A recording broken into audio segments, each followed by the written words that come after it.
Hello student, बहुत ही important question जो NEET 2025 के लिए बहुत इंपॉर्टेंट हो सकता है और आने की संभावना है। क्वेश्चन है कि linear chromosome map distance between 4 loci are follow. A B is equal to 10, B C is equal to 4, A D is equal to 3 and A C is equal to 6। The expected cross over frequency between C and D is.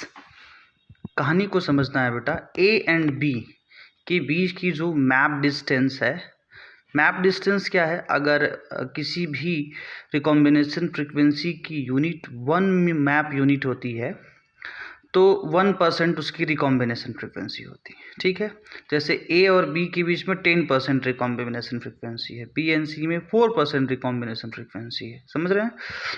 Question फिर से समझ लीजिए। A B में 10 की distance है, B C में 4, A D में 3, ए सी में 6 है। क्वेश्चन ने पूछा सी एंड डी में क्या होगा।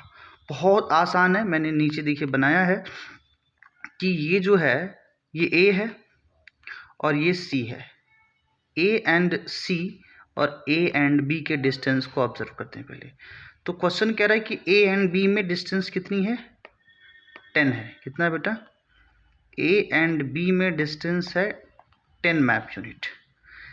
ए एंड सी में कितना डिस्टेंस है? ए एंड सी में जो डिस्टेंस है वो 6 मैप यूनिट। ठीक है। ए एंड डी में कितना है? ए एंड डी में 3 है। अब इस डी को मैं चाहे यहाँ रख दूँ या इस डी को मैं कहाँ रख दूँ? इधर भी रख सकता हूँ, दूसरे कलर से बनाता हूँ।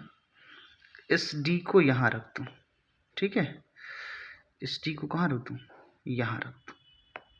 तो ये भी 3 का डिस्टेंस आ गया, ए और डी में 3, और ये भी ए एंड डी में 3।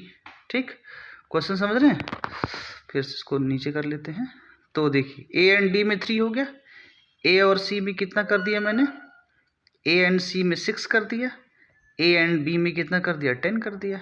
ठीक है, बी एंड सी में 4 है। बी एंड सी में अगर ये 6 है तो ऑब्वियस सी बात है कि ये 4 होगा। ठीक, क्वेश्चन पूछा है कि सी एंड डी, सी मेरे पास है तो सी एंड डी में यहाँ कितना हो जाएगा? 3 हो जाएगा। हाँ, अरे भाई ये डिस्टेंस पूरा 6 है तो सी एंड डी में 3 हो जाएगा। अच्छा, एक और है रिलेशन, सी एंड डी में 9 भी हो सकता है। कितना हो सकता है? 9 भी हो सकता है। इसलिए इसका सही आंसर क्या होगा? 3% एंड 9%। बहुत इंपॉर्टेंट क्वेश्चन है और ऐसे क्वेश्चंस नीट 2025 में आने की